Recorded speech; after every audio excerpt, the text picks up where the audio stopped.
اصل چیز مطلب میں آپ جو بھی ایمان کا دعویٰ کرتے سب بولتے ہیں ہم تقدیر پر بھی ایمان لائے، لیکن ایمان جب تقدیر پر لائے تو جب کوئی حالات ہم پر گزرتے ہیں، کوئی واقعات ہم پر گزرتے ہیں، کوئی حالات پیش آتے ہیں تو ہم ناصبرے ہو جاتے ہیں، ناشکرے ہو جاتے ہیں اس کے چکر میں، ٹھیک ہے؟ تو یہاں صبر کرنا ضروری ہے، اسی لیے ٹاپک یا جو ہم چیپٹر دیکھیں گے وہ ہیں گے تقدیر پر صبر کرنا ایمان باللہ کا حصہ۔ جو تقدیر ہے، جو نصیب جس کو عام زبان میں بولتے ہیں، تقدیر بولتے ہیں، قسمت بولتے ہیں عام زبان میں، یاد رکھیے، تو بہرحال جو اس میں لکھا ہے وہ تو ہونا ہی ہے، اب اس پہ صبر کرنا یہ بڑی اہم چیز ہے، ایمان باللہ کا حصہ۔ حالانکہ تقدیر خود ایمان باللہ کا حصہ، لیکن اس پر صبر بڑی اہم چیز ہے، جو کہ یہاں پریکٹیکلی پتہ چلتا ہے کہ تقدیر پر آپ کا ایمان کتنا پختہ ہے اور کتنا نہیں، چونکہ اگر اس میں کچھ اچھا ہوا تو اس پہ تو پھر سبھی خوش رہتے تھے، اس لیے ہم اس کو پارٹ نہیں لے رہے، لیکن جب کوئی نقصان والا مسئلہ ہو جاتا تو ہم پھر تقدیر کو کوسنے بیٹھ جاتے ہیں، برا بھلا کہنے لگ جاتے ہیں، ایمان کمزور نظر آنے لگ جاتا ہے، یا دل میں بری فیلنگز ڈیولپ ہوتی ہے، ڈپریشن تک چلے جاتا ہے، حتیٰ کہ لوگ سمجھتے ہیں کہ اللہ مجھ سے ناراض ہے، نتیجتاً ایسے فیصلے کیا ہے۔ اور خاص طور سے کوئی انسان نیک ہو اور اس کے ساتھ کچھ ایسی چیزیں ہوتی جائے جو نظر آتی ہے دنیا کے اعتبار سے برائی، تو پھر لوگ اس کے ایمان پر بھی شک کرنا شروع کر دیتے، شاید ایمان میں کچھ گڑبڑ تھی اس لیے اللہ نے ایسے آزمائش میں ایسے فیصلے اس کے لیے کر لیا۔ تو ایسا نہیں ہونا چاہیے۔ حالانکہ ہم دیکھتے ہیں کیسے کیسے لوگوں کے ساتھ جو نیکی میں سب سے آگے تھے کتنے سخت مرحلے گزرے، نبی اکرم صلی اللہ علیہ وسلم کو اپنا وطن چھوڑ کر ہجرت کرنا پڑا، اس سے بڑا کیا ہو سکتا ہے ایک نبی کے لیے، ہے نا؟ تو ایمان میں سب سے بلند شخصیت پھر بھی اپنے شہر میں نہیں رہ سکے، اتنا تکلیف دی گئی کہ آپ کو نکلنا پڑا۔ موسیٰ علیہ السلام جیسی شخصیت کو اپنا ملک چھوڑ کے دوسرے ملک جا کے ریفیوجی کی جیسا رہنا پڑا۔ آپ سمجھیں، عیسیٰ علیہ السلام کو اس زمانے کے لوگوں نے قتل کرنے کی سازشیں رچی، ہے نا؟ تو بہرحال کسی پہ اگر کوئی آزمائش یا تکلیف اس کو زندگی میں آتی ہے تو وہ ضروری نہیں کہ وہ برا انسان ہو۔ تقدیر پر صبر یہ بڑی اہم چیز ہے اور ہم لوگوں کو اس چیز کو سمجھنا چاہیے، ٹھیک ہے؟ تب تقدیر پر صبر کیا ہے؟ یعنی اللہ تعالیٰ کی تقدیر پر صبر کرنا انتہائی عظیم الشان جس کو ہم کہیں گے اور جلیل القدر عبادت۔ تقدیر پر جو ایمان ہے، صبر کرنا، یہ بہت ہی بڑی عبادت ہے، یاد رکھیے، کیونکہ اللہ تعالیٰ کے احکام پر عمل کرنا اور اس کی مناہیات سے رکنا صبر ہی سے ممکن ہوتا ہے، یاد رکھیے۔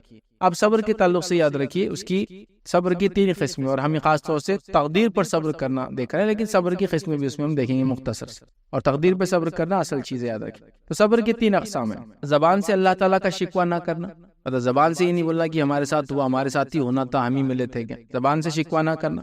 دوسرا ہے قلبی طور پر ناراضگی محسوس نہ کرنا، اگر کچھ فیصلہ اللہ نے کیا تقدیر میں تو دلی طور سے دل میں ایسے کوئی خیال نہیں آنا کہ یار یہ کیا ہوا، چلو منہ سے تو نہیں بول لیکن منہ سے بولے الحمدللہ بہت اچھا، اور رات میں سوچتے پڑے یار یہ کیا ہمارے ساتھ ہی ہونا تھا۔ تو دلی طور سے بھی کوئی جو فیصلہ اللہ کرے تقدیر برائی محسوس نہیں کرنا۔ اور تیسرا یاد رکھیے اعضاء کے ذریعے بے صبری کا اظہار نہ کرنا، ٹھیک ہے؟ منہ سے بھی نہیں بولا، دل میں، لیکن اعضاء کے ذریعے کر رہا، کسی کے انتقال کی خبر آ گئی تو ہاتھوں کو زمین پہ مار رہا ہے، بالوں کو نوچ رہا ہے، مٹی اٹھا کے آنکھ پہ ڈال رہا ہے، اپنے سر کو دیوار پہ مار لے رہا ہے، گالوں کو نوچ رہا ہے، عورتیں ہیں تو بالوں کو کھول رہی ہے، چوڑیوں کو توڑ رہی ہے، ٹھیک ہے؟ کپڑوں کو چاک اور پھاڑنا، وہ بھی یاد رکھیے اعضاء و جوارح۔ تو یہ 3 جس کو ہم کہیں گے اقسام ہیں کہ جہاں صبر چھلکتا ہے، اور یہ 3 چیزیں ہیں جہاں صبر کے نفی ہو جاتی ہے، کہ ایک تو یا تو انسان زبان سے کہہ دے، یا تو ایک انسان دل میں اس چیز کو برا جانے جو فیصلہ ہوا، یا تو ایک انسان جو ہے اپنے عمل سے اظہار کر دے اس چیز کا کہ جو ہو رہا ہے یہ برا ہے، اور یہ صبر کی نفی ہو جائیں گی۔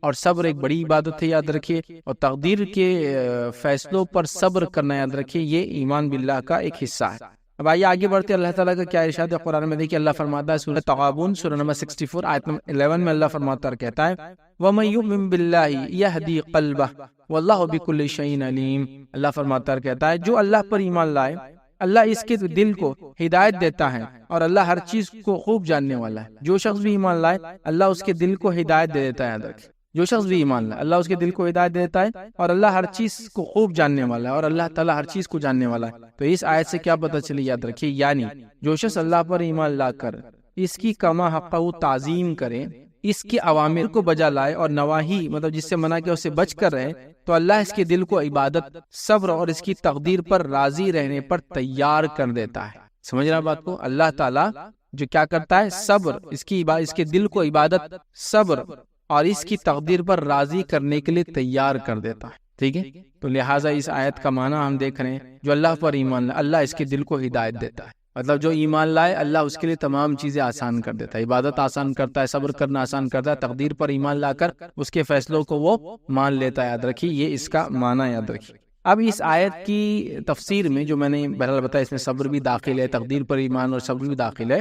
اس آیت کی تفسیر میں جو علقمہ رحمۃ اللہ علیہ کیا فرماتے سنیے، فرماتے ہیں اس سے مراد وہ شخص ہے جس کو تکلیف پہنچے تو وہ اسے اللہ تعالیٰ کا فیصلہ سمجھ کر اس پر راضی ہو اور دل سے اسے تسلیم کر لے۔ وہ اس کی تفسیر میں کیا کہتے ہیں کہ اس آیت کا معنی کیا ہے، اس سے مراد وہ شخص ہے جس کو تکلیف پہنچے تو وہ اس سے اللہ تعالیٰ کا فیصلہ سمجھے، مطلب یہ تو تقدیر میں تھا، اس کا فیصلہ ہے، اور اس پر راضی ہو اور دل سے اس کو تسلیم کرے۔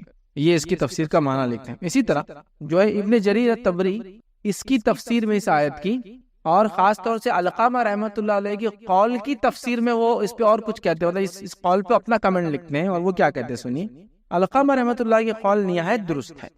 وہ کہتے ہیں علقمہ رحمۃ اللہ علیہ کا قول کہ اس کا معنی یہ ہے کہ کچھ فیصلہ اللہ نے تقدیر میں کر رکھا ہے، اس پہ جمع دیتا ہے، عبادت کے لیے اس کو جمع دیتا ہے، صبر اس کے لیے آسان کرتا ہے۔ وہ کہتے ہیں علقمہ رحمۃ اللہ علیہ کا قول نہایت درست اور ثواب پر مبنی ہے۔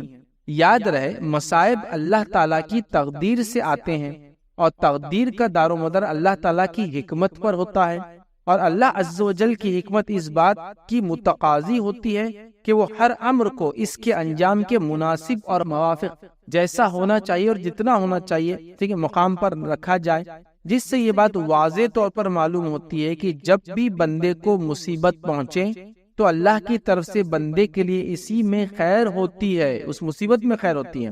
اب اگر اس پر صبر کرے گا تو عند اللہ ماجور ہوں گا، اللہ کے پاس اجر کا مستحق ہوں گا، اس کو ثواب ملے گا، اور اگر ناراضی کا اظہار کرے گا اور شکوہ کرے گا تو گناہ گار ٹھہرے گا۔ تو کتنی پیاری بات بیان کر رہے ہیں، وہ کیا کہہ رہے ہیں، علقمہ رحمۃ اللہ علیہ کا قول بالکل سچ ہے۔ پھر وہ کہہ رہے ہیں کہ یہ بات بالکل درست ہے کہ جو مصائب آتے ہیں وہ تقدیر سے آتے ہیں، اور تقدیر کا دار و مدار اللہ کی حکمت سے ہے، اور اللہ تعالیٰ جب کوئی حکمت سے فیصلہ کرتا ہے، یاد رکھیے انجام پاتا ہے، تو وہی فیصلہ انسان کے لیے بہتر ہوتا ہے، خواہ وہ برائی دکھتی ہے لیکن وہ اس کے لیے خیر ہوتی ہے۔ اب اگر صبر کریں گا تو ثواب کا حقدار بنیں گا، اور ناراضگی کا اظہار کریں گا چاہے زبان سے چاہے دل سے اعضاء جوارح سے تو گناہ کا مستحق ہوں گا۔ تو تقدیر کا معاملہ اللہ کی حکمت سے، یاد رکھیے تقدیر کا معاملہ اللہ کے جبر سے نہیں ہے، چونکہ ابھی تقدیر عنوان نہیں ہے اس لیے میں اس کی ڈیٹیل میں نہیں جا رہا ہوں۔ حکمت تو جو فیصلہ میرے لیے اللہ نے کیا ہے، اگر بندہ مومن یہ جان لے کہ جو کچھ ہو رہا ہے، جو اس کو دکھ رہا ہے اچھا، جو دکھ رہا ہے برا، وہ اس کے لیے خیر ہے، لیکن ابھی خیر ہے۔ لیکن اس کا ہرگز معنی یہ نہیں کہ آپ کوئی کوشش ہی نہ کریں۔ جو کوششیں اللہ تعالیٰ نے صلاحیتیں آپ کو دے رکھی وہ تمام انسانی سطح پر، ہیومن لیول پر سارے جو ٹرائل ہو سکتے سب کر لیجئے، لیکن نتیجہ جو آئے گا کس کے ہاتھ میں؟ اللہ کے ہاتھ میں۔ جب وہ آ جائے تو اس کو من اور ان جس کو کہتے ہیں، جو کا تیوں جیسے آیا اس کو مان لے، اسی میں بندے مومن کے لیے خیر ہے، یاد رکھیے۔ جبکہ وہ با ایمان، ہاں ایمان والا نہیں ہے، مصیبتیں آ رہی تو اس کو تو پھر پچھلے چیپٹر میں دیکھ چکے، ریوائیو کرنے کی کہ اللہ گرفت تو نہیں کرا، دیکھ کے اپنی زندگی کو بدلنے کی ضرورت ہے۔ لیکن با ایمان اور وہ ساری چیز صحیح کر رہا ہے، اور فیصلے اور تقدیر میں جو لکھا ہے وہ تو ہونا ہے ہی، اس بات کو ہم مانتے ہیں، پھر کیوں پریشان، پھر کیوں ڈپریس ہوتے ہیں؟ ہاں تھوڑا بہت تو انسان چیزوں کو دیکھ کر پریشان ہوتا ہے جو طبعی ہے، ہیومن لیول پر ہے، شریعت کے خلاف بھی نہیں ہوتا ہے، وہ تو ایک نیچرل چیز ہے کہ آپ نے توقع کی تھی آپ کامیاب ہو جائیں گے، ناکام ہوں گے تو ایک دم جھٹکا تو ہوتا ہے، لیکن آدمی جب ہی سنبھال لیتا ہے، کوئی بات نہیں، انا للہ و انا الیہ راجعون، چلو جو ہوا تقدیر میں تھا، کوئی بات نہیں، اور وہ سنبھال لیتا ہے۔ لیکن کہیں نہ کہیں تھوڑا تو ہوتا ہے، دل میں ایک بات آتی ہے، لیکن وہ کبھی بھی ہم کو کفری الفاظ ادا کرنے پر، تقدیر کو کوسنے پر، تقدیر کو برا بھلا کہنے پر، میرے ہی ساتھ ہونا تھا کیا، اللہ کو ہم ہی ملے تھے کیا، ہماری قوم ملی تھی کیا، ہمارے لوگ ملے تھے کیا، ہم آلریڈی اتنے کمزور ہیں، اس پہ ایک اور چیز آگئی، یہ نہیں کہتا ہے، وہ صبر کر لیتا ہے۔ لیکن کبھی تھوڑا بہت ہوتا ہے ہیومن لیول پر، ایک دم پریشان ہوتا ہے، بٹ اپنے آپ کو سنبھال لیا جاتا ہے نا۔ نبی اکرم صلی اللہ علیہ وسلم کے زمانے میں لوگوں کا انتقال ہوا، پریشان ہوئے، حالانکہ تقدیر کا حصہ تھا، لیکن ہیومن نیچر میں کچھ چیزیں جس کو شریعت خلاف بھی نہیں مانتی۔ انتقال ہوا کسی کا، آپ روئے اس پر، ہیومن نیچر میں، لیکن ویسا رونا جو غیر شرعی وہ منع ہے، لیکن شرعی دائروں کے اندر رہتے ہوئے غم کا اظہار کرنا، تعجب کا اظہار کرنا، خوف کا اظہار کرنا، چیزوں سے پریشان ہو جانا، چیزوں سے خوش ہو جانا ایک دم نیچرل ہے، یاد رکھیے، ٹھیک ہے، تو اس کو سمجھنے کی بہرحال ضرورت ہے۔ اسی طرح یاد رکھیے ایک روایت صحیح مسلم کی، اور ابو ہریرہ رضی اللہ عنہ اس کے راوی فرماتے ہیں نبی اکرم صلی اللہ علیہ وسلم فرمایا، لوگوں میں دو باتیں موجود ہیں اور وہ کفر کی ایک صفت ہے، ٹھیک ہے، یہ کافروں کی ایک صفت ہے۔ ایک نسب میں تان کرنا، کسی کے نسب میں تان کرنا، خاندان کے اندر تان کرنا، اور دوسرا میت پر جو ہے چلا کر رونا، میت پر نوحہ کرنا۔ یہ ایسی چیزیں جو کفر کی علامت میں سے ایک ہے، نہیں ہونا چاہیے میت پر نوحہ کرنا۔ اور یہ ہمارے اس ٹاپک سے ریلیٹڈ اس لیے کہ تقدیر میں فیصلہ ہو گیا کہ انسان کی موت ہے، جب موت اس کا فیصلہ ہو گیا تو ہم میت پہ نوحہ نہیں کر سکتے۔ آنسو بہنا نیچرل ہے، لیکن نوحہ کرنا یہ ظاہری جس کو کہیں گے اعمال سے، انسان جو ہے صبر کے خلاف کام کر رہا ہے. اور کبھی کبھار دعا کرنے والا پھر منہ کا بھی استعمال کرتا ہے اور کیا کیا نہیں کرتا. ایسے کپڑوں کو پھاڑ دینا، میں نے پوری تفصیلات دی، بالوں کو بکھرا دیتے ہیں، مٹی کو سر میں ڈالتے ہیں، چہروں کو کالا کرتے ہیں، چہرے پر نوچتے ہیں، چہرے پر مارتے ہیں، کبھی کبھار سینوں کو مارنا، کپڑوں کو پھاڑ کے پھینکنا، یہ سب دور جہاد میں ہوتا تھا. اور لوگوں کی صفت بیان کر کر کے رونا. کبھی اس میں تقدیر کو بھی کوستے کہ اتنا اچھا آدمی تھا، آپ نے کیسے لے لیا ہم سے، فلاں تھا ہمارا ہی گھر میں. تو لوگ یہ کرتے ہیں اور آج بھی یہ تمام صفتیں ہیں ادر. یہ تقدیر پر جو صبر ہونا چاہیے اس کے منافی ہے، اس کے کو نگیٹ کرتی ہے، اس کے الٹ صفتیں. ہمیں چاہیے ان معاملات کے اندر ہم بہت سنجیدہ رہیں، اور جو بھی فیصلہ ہوتا ہے کسی کی زندگی کا یا کسی کی موت کا، وہ تقدیر میں فیصلہ نظر آئے اچھا یا نظر آئے برا، وہ ہماری تقدیر میں ہے، وہ اللہ کی طرف سے اور من جانب اللہ ہے، اس کی حکمت سے ہے. ہمیں اس کو قبول کرنا چاہیے. ان فیصلوں سے ہمیں کچھ نصیحتیں بھی حاصل کرنا چاہیے اور آگے کے لیے تدابیر اختیار کر کے اچھے کام یا اس چیزوں کو چینج کرنے کی کوشش بھی کرنا چاہیے. لیکن اس فیصلے کو ماننا چاہیے. اگر مگر والا معاملہ نہیں ہونا چاہیے، کیونکہ جو ہو گیا اگر اس میں ہم اگر مگر کہے، یہ شیطان کی طرف سے، اور شیطان نئے راستے کھول دیتا ہے. اگر میرا اس دن ایسا ہوتا تو آج میری شادی وہاں ہوتی. ہوئی کیا؟ نہیں ہوئی. تو پھر اگر مگر نہیں. اگر ایسا ہوتا تو ویسا ہو جاتا. اگر میرا فیصد ایک زیادہ ہوتا تو میں آج وہاں ہوتا. اگر میرا نمبر وہاں نہیں لگتا تو یہاں ہوتا. اگر 10 منٹ پہلے آتے تو شاید بچ جاتے. اگر مگر نہیں، جو ہوا وہ ہوا. ہاں، ہم نے اپنی ہیومن لیول پہ کوشش کرنی چاہیے تھی، ہم نے کی نہیں کی، اس کی پوچھ ہوں گی ہم سے. بیمار ہے تو دواخانہ لے جانا چاہیے، لیکن یہ نہیں بول سکتے آپ کہ 10 منٹ پہلے آتے تو بچ جاتے. نہیں، وہ اگر مگر نہیں. جو ہونا تھا وہ ہوں گا ہی.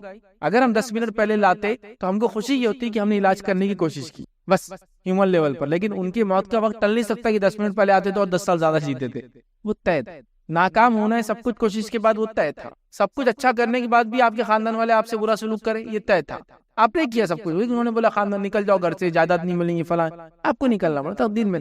آپ یہ مت بولیے کہ میں کاش دین پہ عمل نہ کرتا، رشتہ داروں سے برا سلوک کرتا، آج زمینیں ان سے جبرن لیتا تو شاید فائدہ ہوتا. نہیں، آپ نے جو کیا بہت اچھا کیا، اس کا اجر آپ کو دنیا اور آخرت میں. لیکن یہ تقدیر میں تھا کہ اس کے باوجود بھی آپ کے لوگ آپ کو پسند نہیں کریں گے، آپ سے وہ کریں گے. تو ہم اس چیز کو مانیں. ہم لوگوں کا ایمان تقدیر پہ بڑا کمزور نظر آتا ہے، اور صبر کا معاملہ جہاں آتا ہے، تقدیر کے ایسے فیصلے ہمارے سامنے آتے ہیں جو ہم کو قبول نہیں ہے، ہم بہت زیادہ ناشکرے ہو جاتے ہیں، صبر کے خلاف کام کرتے ہیں اور کفری جملوں کو اپنے منہ سے ادا کر دیتے ہیں. چلیے آئیے ایک اور روایت ہے، یہ صحیح بخاری کی روایت ہے، اور عبداللہ ابن مسعود رضی اللہ عنہ فرماتے ہیں، نبی اکرم صلی اللہ علیہ وسلم فرمایا، جو شخص کسی میت پر اپنے رخسار پیٹے، گریبان پھاڑے اور عہد جاہلیت کی سی باتیں کرے، وہ ہم میں سے نہیں. مطلب چونکہ صبر کے خلاف، تقدیر پر صبر کے خلاف ہے یہ سب کام کرنا کسی کی موت پر. اور چونکہ موت سب سے بڑا غم ہو سکتا ہے جو ایک انسان کو ہوتا ہے دنیا میں، اور کسی کی پیدائش یا اس کی شادی سب سے بڑی خوشیوں میں سے خوشی مانی جا سکتی ہے، یا اس کو کامیابی مل جائے دنیا کی تجارت وغیرہ مال و دولت کی تو اس کو بڑا کہہ سکتے ہیں. لیکن غم کے اعتبار سے کسی کی موت بڑی غمگین شاہ گزرتا ہے. یہاں ہم دیکھتے ہیں بہت سارے مظہر یا بہت سارا اظہار انسان تقدیر کے خلاف کرتا ہے، کوستا ہے، کاٹتا ہے، برا بھلا کہتا ہے، ہمارا گھر ملا تھا کیا. بلکہ کچھ لوگ تو کہتے ہیں کئی دن تک تو میرا ایمان کمزور ہو گیا تھا، میں سمجھ نہیں پایا کہ اللہ نے ایسا کیسا ہمارے ساتھ کر دیا، ایسا کیسا ہمارے فیملی کی 4 لوگ ایک ساتھ ایکسیڈنٹ میں انتقال کر گئے، یہاں میں شیک ہو گیا. نہیں ہونا چاہیے، یہ تقدیر میں تھا، یہ ہمارے لیے خیر. کیسے؟ واللہ ہو سکتا ہم کبھی نہ جان پائے اسی کیا حکمت تھی. آپ سمجھ رہے کیسے ہم نہیں جان پائے، وہ اللہ تعالیٰ ہی جانتا ہوں. مثال آپ کو دیتا ہوں خالی. خضر علیہ السلام ہے، موسیٰ علیہ السلام کے ساتھ ایک بچے کو قتل کر دیتے ہیں. یہ تو ایک واقعہ پورا ہو گیا، چونکہ اللہ جانتا تھا یہ بچے کی وجہ سے اس کے والدین کو کتنی تکلیف ہونے والی، اس کے کفر اور شرک کی وجہ سے بڑا ہونے کے بعد. تو اللہ نے پہلے موت دے دی. والدین کو نہیں پتا بیک گراؤنڈ، والدین کے لیے تو بس صدمہ کیا ہے کسی نے ان کے بچے کو قتل کر دیا. سوچیے آپ، ہے نا؟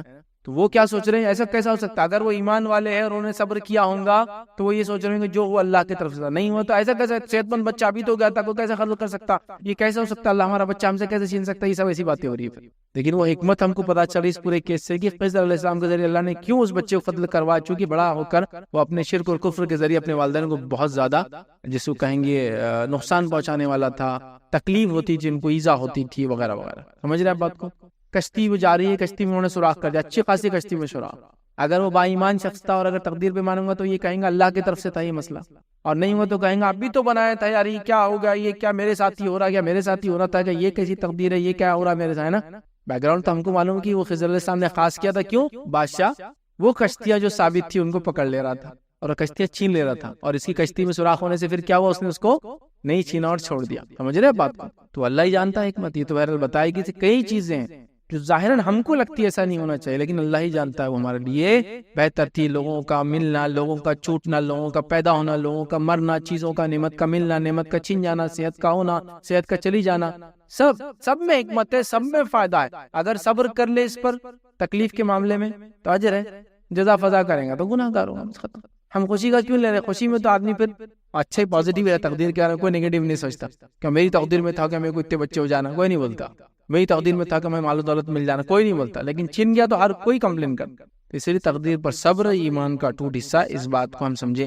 آئیے جو ہے نیکی سے ایمان میں اضافہ ہوتا ہے، یاد رکھیے، جبکہ گناہوں سے ایمان میں کمزوری واقع ہوتی ہے، یاد رکھیے۔ تو تقدیر پر ایمان بھی ویسا ہی ہے، اگر ہم اس میں اچھائی سے وہ کریں گے تو اضافہ ہوگا ایمان میں، اس میں گڑبڑ کریں گے تو گناہ کے نتیجے میں ہمارا ایمان بھی کمزور ہو جائے۔ آئیے انس رضی اللہ عنہ سے ایک روایت ہے جو کہ جامع ترمذی کی روایت ہے۔ آپ صلی اللہ علیہ وسلم فرماتے اور کہتے ہیں، جب اللہ تعالیٰ اپنے کسی بندے کے ساتھ خیر اور بھلائی کا ارادہ کرتا ہے، غور سے سنیے حدیث، جب اللہ تعالیٰ اپنے بندے میں سے کسی کے ساتھ خیر اور بھلائی کا ارادہ کرتا ہے تو اسے دنیا میں ہی جلدی سزا دے دیتا ہے۔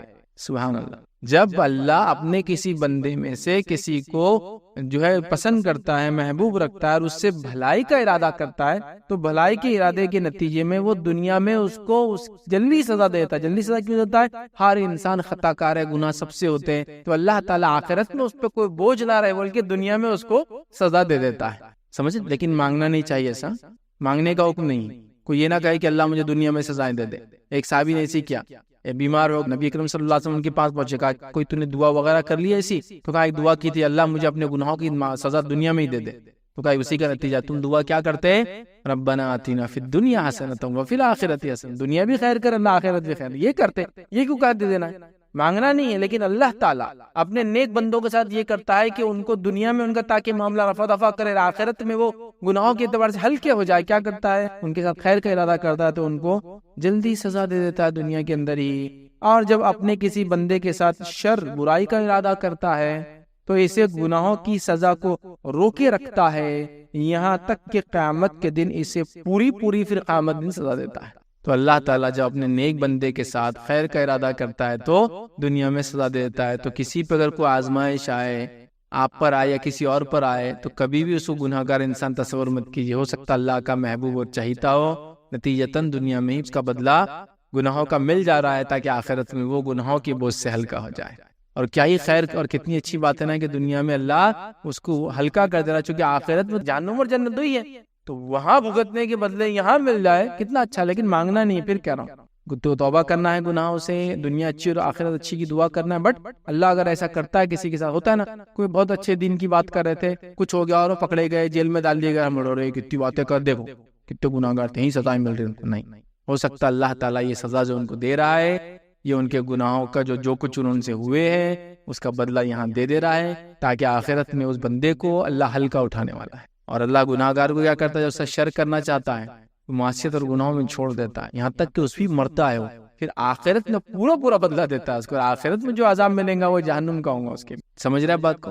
تو لہٰذا اگر کسی نیک انسان کے ساتھ، میرے اور آپ کے ساتھ دین پہ چلنے کے نتیجے میں کوئی تکلیف، دکھ، مصیبت، پریشانی، تکلیف آ رہی ہے، سب کچھ کرنے کے بعد بھی نتیجے ویسے نظر نہیں آ رہے جیسے ہونا چاہیے، سب کچھ کوشش کرنے کے بعد تجارت ویسی نہیں چل رہی جیسی ہونا چاہیے، تو پھر آپ پریشان نہ ہوں، تقدیر پر ایمان ہے، چونکہ ہمارا صبر کرے اس معاملے میں اور صبر کے ساتھ آگے بڑھے۔ جب تقدیر پر صبر ہم سے نہیں ہوتا، نتیجتاً شرک کے کئی راستے پھر کھلنا شروع ہو جاتے ہیں کہ بھائی اللہ تعالیٰ آزما رہا ہے۔ آزمائش یہ تھی کہ تجارت کروں گے لیکن فائدہ نہیں ہوگا، آزمائش آپ کو سمجھی نہیں، آپ اس کو آزمائش کو آزمائش کے لیول پہ نہیں لے پائے، نتیجہ یہ ہوگا کہ آپ شرک میں لگ گئے۔ یہاں چلے جاؤ تو اب بڑھ جائیں گے، چونکہ اللہ سے تو مانگ لیے نہیں ہوا کچھ، اب بندوں سے مطلب یہاں چلے جاؤ تو یہ فائدہ ہوگا، وہاں چلے جاؤ تو یہاں فائدہ ہوگا، یہ کھا لو تو وہ فائدہ ہوگا، یہ شرک کر لو تو فائدہ ہوگا، وہاں ماتھا ٹیک دو تو یہ فائدہ ہوگا، یہاں کے نام کی قربانی کر دو تو یہ فائدہ ہوگا، وہاں کے دم چڑھا دو تو یہ فائدہ ہوگا، وہاں کھانا کھلا دو، یہ سب کے دماغ میں آ رہا ہے، جبکہ ہم یہ نہیں سوچ رہے آزمائش اللہ ٹیسٹ کر رہا ہے، اگر نقصان بھی ہوا تو اللہ کی طرف سے، فائدہ بھی ہو تو اللہ کی طرف سے، دونوں ہی حال میں اللہ کا ہی شکر ادا کر، نعمت دی شکر ادا کیجیے، یہ بھی خیر ہے، اگر کوئی تکلیف میں ڈالا صبر کیجیے، یہ بھی خیر ہے، لیکن ہمارا یہ کہ نعمت دی تو ہم شکر ادا نہیں کرتے، ناشکری کرتے ہیں، اور جب مصیبت میں ڈالتا ہے تو صبر کے خلاف کام کرتے ہیں، بے صبرا پن جس کو کہتے ہیں ہم وہ کرتے ہیں، تو یہ بڑا ہے ہمیں، اور اس میں اس حد تک چلے جاتے ہیں کہ کفر اور شرک کو اختیار کر لیتے ہیں کہ ایک مصیبت آئی، گھر میں کسی کی موت ہو گئی، میں نے لوگوں کو دیکھا یہ بولتے ہوئے کہ اب میں اللہ کی عبادت نہیں کروں گا، اس لیے کہ میں نے اتنا کرنے کے بعد ہی موت آ گئی گھر میں۔ ایک صاحب کو میں نے کہتے ہیں ان کو لڑکی ہو گئی، تو کہا لڑکی ہو گئی تو اب میں نے نماز چھوڑ دی، کیوں؟ تو مجھے لڑکا چاہیے تھا، مجھے صبر نہیں ہو رہا اور میں نے نماز چھوڑی، مطلب الہاد اختیار کر لیا۔ نماز چھوڑ دینا کیا ہے؟ کفر ہے۔ بولے میں نے چھوڑ دیا جب سے اللہ کی عبادت، نماز وہ نہیں پڑھتا، بولے میں لڑکی دے دی، بولے میں نے حالانکہ اتنی عبادت کیا، اتنی دعائیں کیا وہ لڑکے کے لیے، اسی کو انتہا، لیکن وہ یہ بھول گیا کہ اگر وہ صبر کرتا ہے، اس کی نزدیک لڑکا ضروری تھا اس کو، لیکن اس پہ صبر کرتا وہ اور خوشی اختیار کرتا کہ اللہ نے مجھے نعمت تو دی اولاد کی، لوگوں کے پاس تو لڑکا لڑکی کچھ بھی نہیں، کئی لوگوں کے پاس، صبر کرتا تو اس کے لیے بہت خیر کا باعث ہے، لیکن وہاں اس نے صبر نہیں کیا۔ تو ایسے ہی ہم دیکھتے تقدیر پر ناشکری، صبر کے خلاف کرنا، نتیجہ یہ ہوتا ہے یاد رکھیے کہ لوگ شرک اور کفر کی طرف چلے جاتے ہیں، اور تقدیر پر صبر یہ بڑی اہم چیز ہے۔ آئیے نبی اکرم صلی اللہ علیہ وسلم کیا فرماتے ہیں، جامع ترمذی کی ایک روایت ہے، آپ نے فرمایا بڑا ثواب بڑی بلا آزمائش کے ساتھ ہے، بڑا ثواب بڑی بلا بڑی آزمائش کے ساتھ۔ یقین اللہ تعالیٰ جب کسی قوم سے محبت کرتا ہے تو اسے آزماتا ہے، بس جو اللہ کی تقدیر پر راضی ہو اس کے لیے اللہ کی رضا ہے، جو اللہ کی تقدیر پر ناراض ہو اللہ بھی اس سے ناراض ہو جاتا ہے۔ کیا فرما رہے ہیں پھر سے، بڑا ثواب بڑی آزمائش کے، گریٹر دا ریوارڈ جس کو ہم کہیں گے، تو گریٹر دا جس کو کہیں گے ٹیسٹ، جتنا بڑا ریوارڈ ہے اتنا بڑا ٹیسٹ ہے ساتھ میں۔ پھر کیا فرما رہے ہیں، یقین اللہ تعالیٰ جب کسی قوم سے محبت کرتا ہے، لوگوں سے تو ہو گئے نا، افراد کا ہو گیا، قوم کی بات آ گئی، کسی قوم سے محبت کرتا ہے تو اسے آزمائش میں ڈال دیتا ہے۔ دیکھیے آزمائش ہے، آزماتا ہے، آزمانا اور عذاب میں فرق ہے، وہ ہم پہلے میں لے چکا ہوں۔ جو دین پر چلنے کے نتیجے میں تکلیفیں آئے وہ آزمائش، اور جو دین کو چھوڑنے کے نتیجے میں آئے وہ سزا اور عذاب ہوتی ہے۔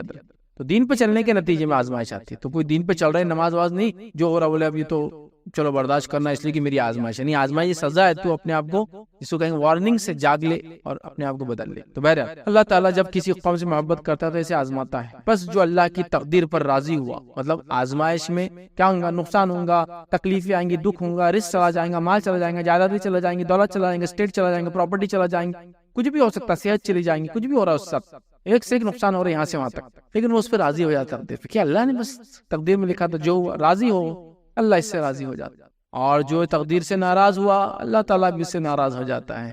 لہذا تقدیر کا معاملہ بڑا سینسٹیو ہے، ہم کو اس کو سمجھ کے اللہ کی حکمت کو سمجھتے ہوئے اس معاملے کو بہت پازیٹیو لیتے ہوئے چلنا ہے، ورنہ جب اس معاملے کو ہم سمجھتے نہیں ہیں، نیگیٹیوزم ہم میں آ جاتا ہے، ڈپریشن ہم میں آ جاتا ہے، اور کئی سارے شرک اور بدعت اور کفر اور جس کو ہم کہتے ہیں نفاق اور خرافات کے راستے یہاں سے کھلنا چالو ہوتے ہیں، اور لوگ تقدیر پر ایمان میں جب کمزوری آتے ہیں تو ان کے اصل ایمان میں بھی کمزوری آ جاتی ہے۔ خاص طور سے تقدیر پر صبر کرنا یہ بڑی اہم چیز ہے، کیونکہ اچھا کچھ ہو تو انسان خوشی ہوتا ہے، لیکن جب کچھ اس کے ساتھ برا نظر آتا ہے، اس کو نظر آتا ہے، میں اس لیے کہہ رہا ہوں کہ اس میں بھی اللہ کی حکمت یاد رکھ، کوئی کام اللہ کا بغیر حکمت کے نہیں ہے۔ ایک کیڑا بھی پیدا ہوتا تو بغیر حکمت کے نہیں ہوتا، اور مرتا بھی تو بغیر حکمت کے نہیں مرتا، کوئی بھی چیز یاد رکھیں، اس میں بھی حکمت ہے۔ اب لوگ پوچھ سکتے، سوال کر سکتے، اس میں کیا حکمت ہے، اس میں کیا حکمت ہے، ایک بچہ پیدا ہوتے اتنے سخت بیماری میں رہا، 2-4 مہینے میں 1000 سال کی عمر میں اتنے برے طریقے سے بیچارے کا پیٹ بڑا ہو گیا، سر بڑا ہو گیا، مر گیا، یہ اس کے والدین کے لیے آزمائش کہ اپنا پیسہ اس پہ خرچ کرتے ہی نہیں کرتے، اس پیسے کا اجر ملے گا، اس بچے کو اس تکلیف کا اجر ملے گا، اس والدین کو اس تکلیف کو دیکھ کے صبر کرنے کا اجر ملے گا،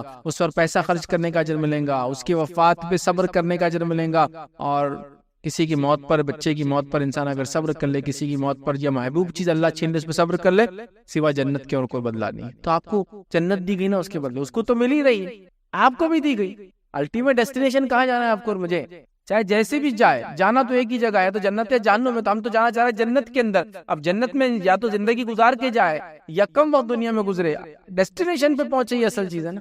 اللہ نے آسان کر دیا نا اس والدین کے لیے، اس بچے کے لیے بھی ڈیسٹینیشن پہنچنا آسان کر دیا، والدین کو بھی ذریعہ بنا، مطلب بچے کو ذریعہ بنا دیا والدین کے جانے کے، بس وہ صبر کرے اس پہ۔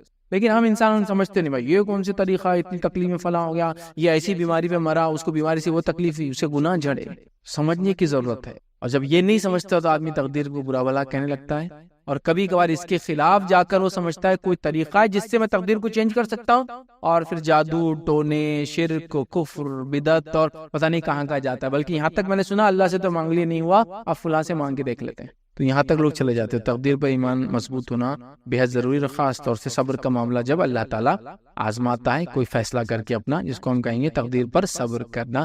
تو بہرحال یہ چند باتیں تھی تقدیر پر صبر کے تعلق سے، اور میں امید کرتا ہوں آپ پچھلے بھی لیکچر سن رہے ہیں اور اگلے بھی لیکچرز کو آپ بہرحال سنیں گے۔ اگلے لیکچر میں انشاءاللہ عزیز جو 26 پارٹ ہوگا ہمارا، اس کے اندر ہم ریاکاری کے تعلق سے دیکھیں گے، چونکہ یہ شرک اصغر ہے، یاد رکھیے، اس کے تعلق سے کچھ باتیں دیکھیں گے۔ بہرحال اپنی بات کو اب یہیں ختم کریں گے، اور اللہ تعالیٰ سے دعا ہے کہ اللہ سبحانہ تعالیٰ ہم تمام کو اپنی تقدیر پر جو صبر کرنے کی جو توفیق عطا فرمائے، ہم تمام کو اس کے ہر فیصلے پر اللہ تیرے ہر فیصلے پر جو ہے صبر کرنے کی اور اس کو قبول کرنے کی توفیق دے. ہمارے اچھی حالات میں تیرا شکر کرنے کی اور برے حالات میں صبر کرنے کی توفیق عطا فرما. جب تک زندہ رکھے ایمان و اسلام پر زندہ رکھے, خاتمہ ایمان پر ہو. آخر دعوانا ان الحمدللہ رب العالمین. سبحان ربک رب العزت عما یصفون وسلام علی المرسلین والحمدللہ رب العالمین. آپ نے کہا ہے کہ تقدیر کے ہر فیصلے کو ماننا ہمیں ضروری ہے ایک مومن بندے کے لیے.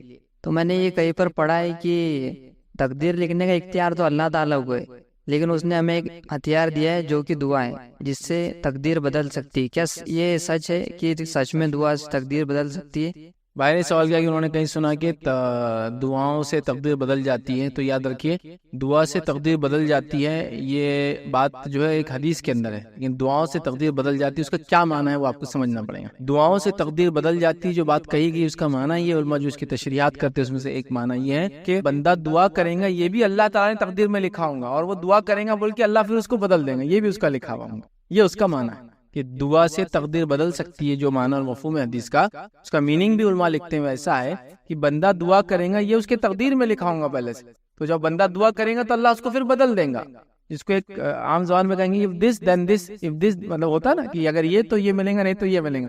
تو اللہ نے تقدیر میں لکھا ہوگا کہ بندہ دعا کرے گا تو میں اس کو یہ دے دوں گا, تو لہٰذا ہم دعا کر سکتے ہیں.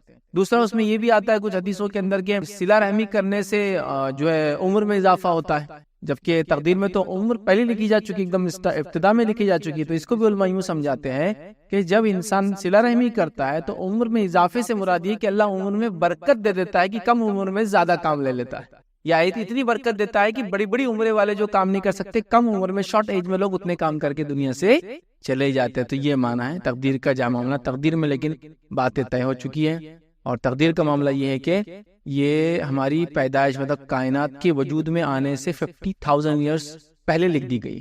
حدیث کے اندر آتا ہے کہ اللہ رب العزت نے جو پہلی مخلوق پیدا کی, دیکھیے حدیث میں واضح ہے پہلی مخلوق اللہ کی کیا ہے معلوم آپ کو, اس حدیث کے اندر لوگ پتہ نہیں کیا کیا بول رہے ہیں, یہ نبی تھے, یہ پیر تھے, یہ فقیر تھے, یہ تھی وہ تھی, نہیں کچھ بھی نہیں.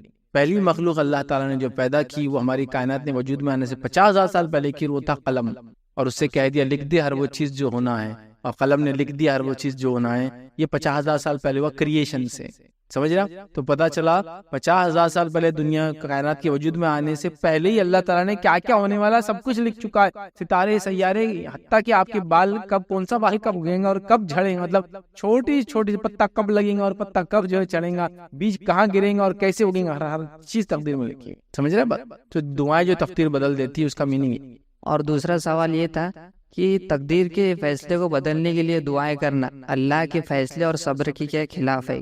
آئے گا سوال کا دوسرا حصہ یہ تھا کہ کیا ایسی دعا کرنا ہے کہ اللہ تو نے جو تقدیر میں لکھا ہے اس کو بدل دے, تو یہ بالکل درست نہیں ہوگا. ایسی دعا کرنا ہی نہیں چاہیے, کیونکہ نبی اکرم صلی اللہ علیہ وسلم نے ایسی دعا نہیں کی, صحابہ نے کبھی ایسی دعاؤں کی اجازت نہیں دی, ایسا کسی کو کرتے دیکھا نہیں کہ اللہ, اس لیے کہ اللہ نے جو تقدیر میں لکھا ہے وہ اس کی حکمت سے کیا اس نے, اور آپ یہ کہہ رہے ہیں کہ وہ حکمت کو بدل دے, یہ نہیں ہو سکتا, تقدیر بدلی نہیں جا سکتی, یاد رکھیں. تو ایسی دعا کرنا بھی درست نہیں ہوگا. اور میں نے اکثر لوگوں کو دیکھا زیادہ تر ایسی دعائیں لوگ شدت سے جب کسی سے محبت کرتے ہیں اور اس کے چھن جانے کا, اس کے نہ ملنے کا ڈر ہوتا ہے, ایسی دعائیں کرتے ہیں. جیسا شدت سے اولاد سے محبت ہے اور وہ بیمار ہے, اس کی موت کا ڈر ہے, تو ایسی دعائیں شروع کر دیتے ہیں, اللہ تیری تقدیر میں اگر موت ہوں گی بھی تو ابھی اس کو مت دے, میرے ساتھ رکھ, اس لیے میں برداشت نہیں کر سکتا. یا پھر شدت سے کسی کو پانے کی چاہت ہوتی ہے تو اس کے لیے دعائیں کرتے ہیں کہ اللہ مجھے فلاں لڑکا ہے, لڑکی چاہیے, میری تقدیر میں نہیں بھی ہوں گا دے دے, میں تیار ہوں پوری سزائیں بھگتنے کے لیے, بس مجھے مل جانا.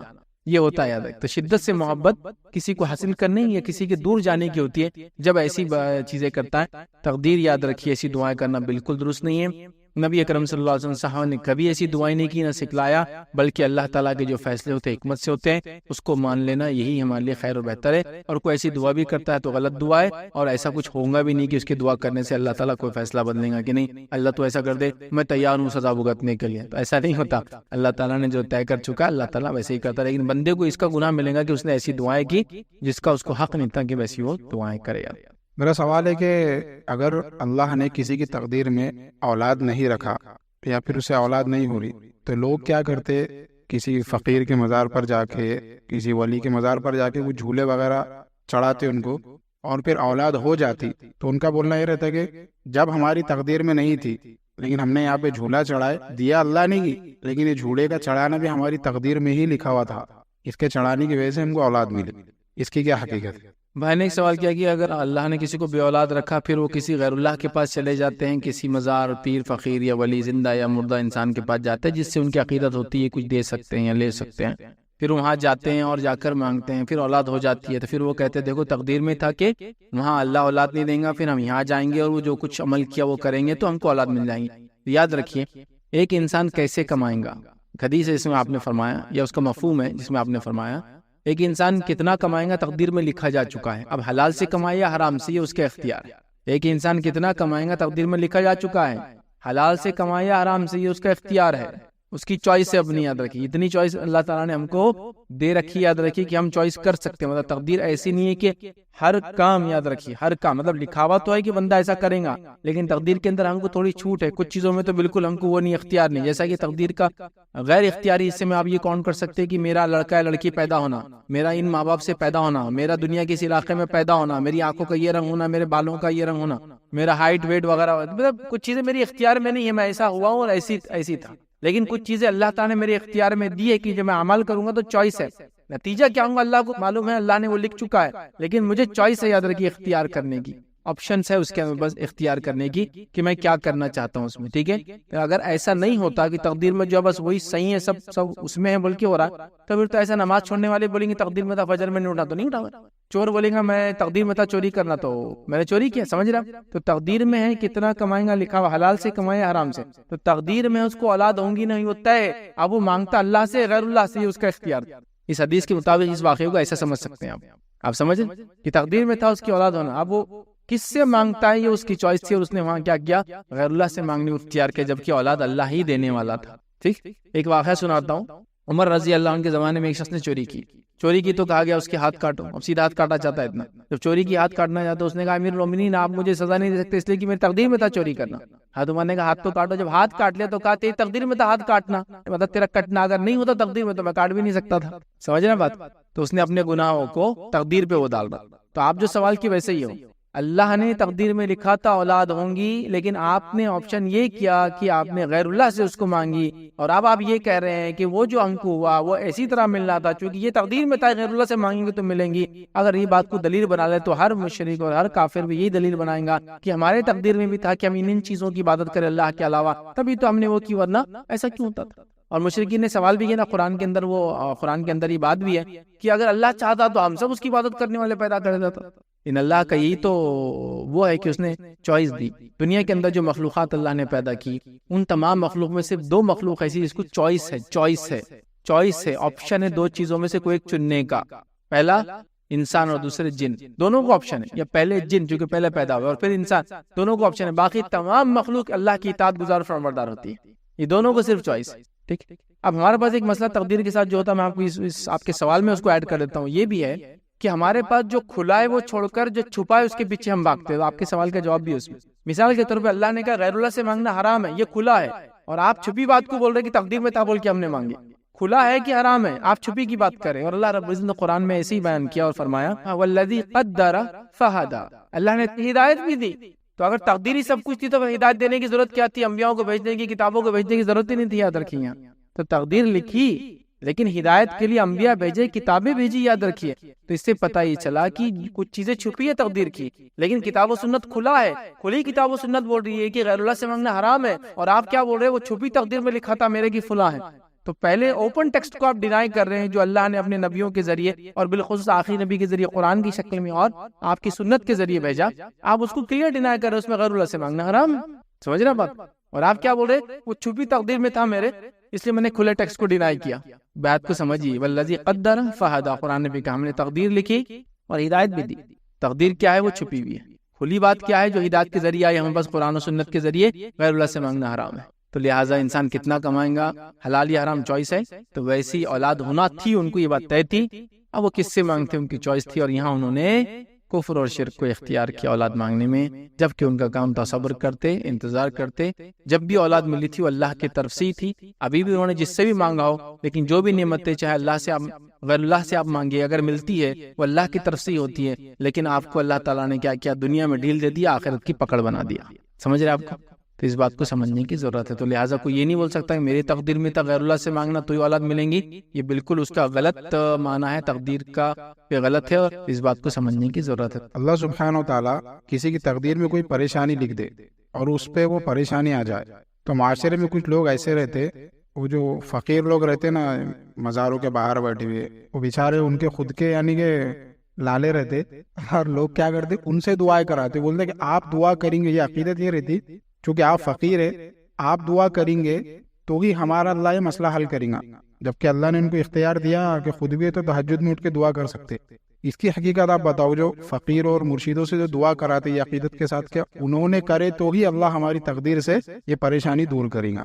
میں نے سوال کیا، کچھ لوگوں کو پریشانی آ جاتی ہے تو وہ فقراء فقیر لوگوں سے، خاص طور سے جو مساجد کے باہر یا کسی جگہ بیٹھتے ہیں ان سے دعا کرواتے اس عقیدے کے ساتھ کہ ان کی دعا سے ہی مسئلہ حل ہوگا. تو یاد رکھیے، سب سے پہلے اللہ تعالیٰ سب کی دعائیں قبول کرتا ہے، نیک ہو یا بد ہو.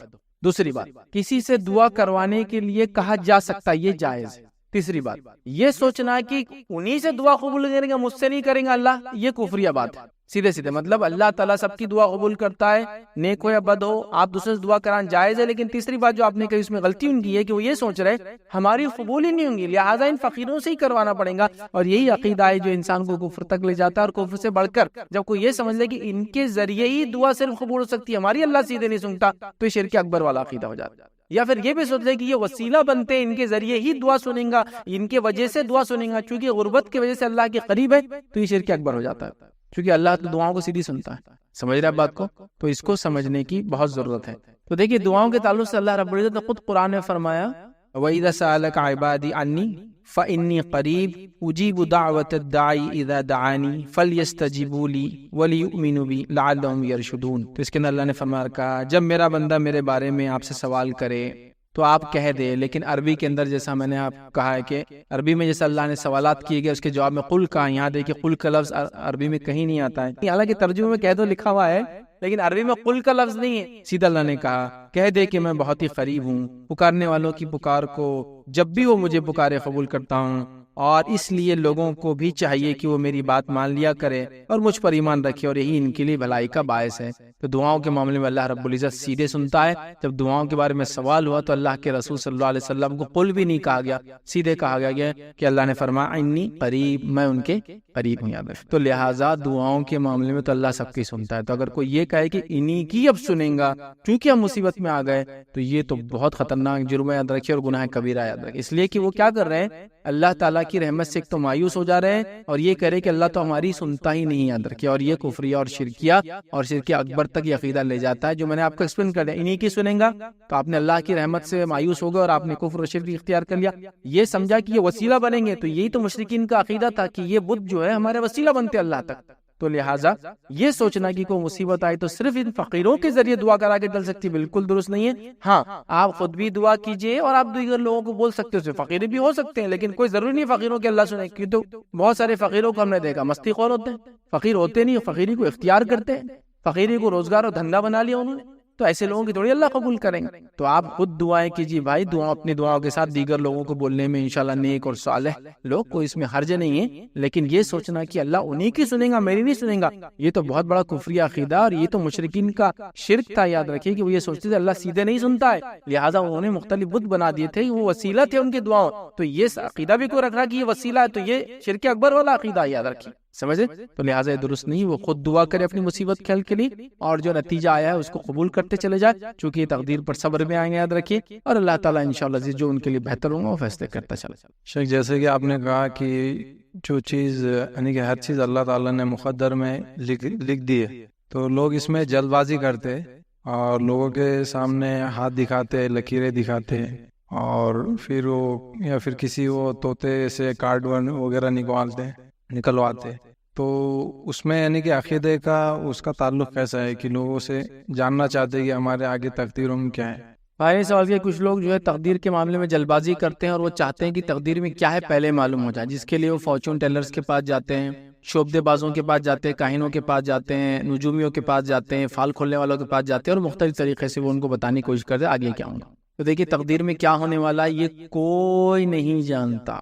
تقدیر میں کیا ہونے والا ہے، فیوچر میں کیا ہے، فیوچر خاص طور جو ہو چکا وہ ایک الگ بات ہے، پاسٹ نہیں. جو ہونے والا ہے، جو پریزنٹ چل رہا ہے وہ بھی نہیں، جو ہونے والا ہے وہ کوئی نہیں جانتا اللہ تعالیٰ کے علاوہ. جس نے یہ دعویٰ کیا کہ وہ جانتا ہے وہ خود کافر ہے، یاد رکھیے. اگر لوگ اس سے جا کے سوال کرے کہ آپ بتا سکتے کل کیا ہونے والا، تو ان کی خالی سوال کرے تو 40 دن کی نماز چلی جاتی ہے. جو جا کے سوال کرے اور اس چیز کو مان لے جو انہوں نے کہا، اس نے اس چیز کا انکار کیا جو محمد صلی اللہ علیہ وسلم پہ نازل ہوئی، مطلب وہ شریعت کا منکر ہوا، قرآن و سنت کا منکر ہوا، دین اسلام کا منکر ہوا. یہ بات کو آپ سمجھ لیں. تو لہٰذا فیوچر کے اندر کیا ہونے والا یہ کوئی نہیں جانتا، اور کوئی اگر ایسا جاننے کا دعویٰ کر رہا ہے اور آپ اس سے سوال کر رہے ہیں تو یہ گناہ کبیرہ کر رہے ہیں. اگر اس کے پاس جا رہے ہیں تو 40 دن کی نماز چلی جا رہی ہے، مطلب 40 دن نماز تو پڑھنا ہوں گی، اس کا اجر و ثواب نہیں ملے گا، اور ساتھ ہی ساتھ اگر مان رہے ہیں اس کی بات کو تو آپ کفر اختیار کر رہے ہیں، یاد رکھیے. تو لہٰذا فارچون ٹیلنگ یاد رکھیے شریعت میں جائز نہیں ہے، کفری عمل ہے، یاد رکھیے. تو کوئی بھی انسان چونکہ جان ہی نہیں سکتا، پہلے تو میں بتا دے رہا ہوں. اب جو تھوڑا بہت بتا دیتے ہیں وہ کیسے بتاتے ہیں؟ تو اللہ تعالیٰ جب فیصلہ کرتا ہے فرشتوں میں سناتا ہے، جب فرشتوں میں فیصلے سناتا ہے تو ان کی آپس میں بات چیت ہوتی ہے، جب وہ نیچے ایکسیکیوٹ کرنے آتے رہتے ہیں. جب بات چیت چلتی تو شیطان کو اتنی طاقت ہے کہ پہلے آسمان تک چلا جاتا ہے. ڈیٹیل دیکھنا ہے تو آپ 17, 18, 19 یہ میرے پارٹس دیکھیں، اس میں جادو وغیرہ کی تفصیلات ہم نے رکھی، یاد رکھی. تو لہٰذا وہاں سے وہ چرا لیتا ہے، پھر وہ چرا کے وہ آ کر کاہن کو بول دیتا ہے، حتیٰ کہ کاہن 100 جوڑ کے ساتھ ایک سچ بک دیتا ہے. تو وہ ویسا ہوتا ہے. تو یہ بھی فیوچر نہیں ہے، فیوچر نہیں. جو چیز ایکسیکیوشن کے لیے فرشتوں کو دے دی گئی اب ہونے والی ہے، بس حال کا کچھ بتا سکتا ہے. لیکن ویسا پوچھنا 40 دن کی نماز ضائع کریں گا، عقیدہ رکھنا ایمان کی انہوں نے بولے ہوا وہ، تو پھر تو اس نے انکار کیا جو محمد صلی اللہ علیہ وسلم پر نازل ہوا، وہ کافر ہو جاتا ہے. تو لہٰذا فیوچر کوئی بتا نہیں سکتا، اور کوئی دعویٰ کر رہا ہے تو ایسا اس سے کچھ بھی پوچھنا یہ گناہ کبیرہ اور کفر تک انسان کو لے جاتا ہے. تو لہٰذا ہم اس سے بچیں. شیخ کسی پر کوئی حالات آتے ہیں تو وہ سب اندرونی صبر ہی کرتا ہے، لیکن جب سے کوئی شخص پوچھتا ہے بھائی تم کیسے ہو، کیا چل رہا، تو ایسا ظاہر کرتا ہے کہ بھائی میرے پہ حالات آئے، میں مجبور ہوں، اللہ تعالیٰ نے میرے ساتھ ہی کیا. لوگوں کو ظاہر کرتا ہے لیکن اندر سے بھائی شکر ادا کر رہا ہے اللہ تعالیٰ کا. تو اس کا توحید سے کیا معاملہ ہوگا؟ میں نے ایک سوال کیا کہ ایک شخص ہے جس کے دل میں کوئی فیصلہ اللہ نے کیا تقدیر کا تو مطمئن ہے، لیکن وہ زبان سے جب کوئی پوچھتا ہے تو اطمینان والے کلمات ادا نہیں کرتا. تو یاد رکھیے شرعی اعتبار سے اس کی حیثیت یہ ہے کہ وہ تقدیر سے راضی نہیں ہے، کیونکہ شریعت میں جہاں دل کے اندر کوئی چیز کا ہونا ضروری ہے تو وہاں زبان سے بھی ضروری ہے. جیسا کوئی انسان اگر اسلام قبول کرنا چاہے تو وہ جب سمجھ لیتا ہے اسلام کو، اس کی حقانیت سامنے آ جاتی ہے، دل سے وہ مانتا ہوا ہوتا ہے، تبھی تو آتا ہے کسی کے پاس مجھے قبول کراؤ. لیکن جب کرنے آتا ہے تو اس سے شہادت کہلوائی جاتی. تو جہاں دل میں اس کے اطمینان تھا، ایمان پر راضی تھا وہ، لیکن منہ سے بھی کہنا ہے نا. تو شریعت نے منہ سے کہے چیزوں کی جملوں کی بڑی اہمیت ہے. ایک آدمی کا نکاح ہو رہا تو کیا بولنے لگا جا رہا، اس کو فلاں کو قبول کیا، حالانکہ دل میں تو 10,000 بار بول چکا قبول کر لیا، جس دن دیکھا اس دن سے بول رہا ہاں قبول ہے بھائی، ہاں قبول ہے، ہاں قبول ہے، وہ تو سمجھ رہا. لیکن اس کی کوئی مانیتا ہے کہ اس کی جب تک کہ وہ بیٹھ کے قاضی کے سامنے نہیں بولتا ہاں میں نے قبول کیا. وربل سٹیٹمنٹ کی اسلام بڑی اہمیت. کوئی شخص یہ بولے کہ میرے دل میں تو ارادہ نہیں ہے بیوی کو طلاق کا، میں بہت مطمئن ہوں، لیکن میں اس کو روز بولتے رہوں گا تیرے کو طلاق، تیرے کو طلاق، تو ہو جائیں گی وہ شریعت. تو شریعت میں جہاں دل کے ارادوں کا معاملہ ہے وہیں زبان سے کہے گی چیزوں کا امپورٹنس ہے. تو اگر ایک شخص دل سے راضی اللہ کے فیصلے لیکن منہ سے بولتا ہے تو شرعی آدمی کی حیثیت یہ ہے کہ راضی نہیں ہے دل سے بھی. کیونکہ اگر دل میں وہ چیز تھی، مطلب آپ کہیں گے اگر پودا آم کا لگائے، کوئی آم کی ہے تو پودا بھی آم کا آنا چاہیے، لیکن کوئی آم کی ہے پودا آ رہا اس پہ نیمبو کا اور پھل لگ رہے اس کو املی کے، تو مطلب الگ ہی ہو جا رہا مسئلہ پورا. اگر دل میں نہیں ہو سکتا اظہار. اچھا شریعت نے تو کئی مقامات پر دل کے مقابلے میں ظاہر کو ترجیح دی، پریفرنس دیا. منافق دل سے کافر ہے لیکن زبان سے کیا بول رہے ہم ایمان لائے. شریعت کیا بول رہی ہے ایمان والے. تو ان کی قانونی حیثیت مسلمان کی، دل اور شرعی حیثیت کافر کی. تو زبان سے کہے گئے کو اتنا امپورٹنس دیا گیا کہ اس کو پریسیڈنس دیا گیا، اس کو فوقیت دی گئی دل کے مقابلے میں، چونکہ دل کا حال تو اللہ جانتا ہے. سمجھے نا بات کو. تو لہٰذا جس کے دل میں اطمینان ہے اس کے زبان سے بھی اطمینان بخش کلمے نکلے، وہ شکر کے کلمے ادا کرے اور صبر کرے.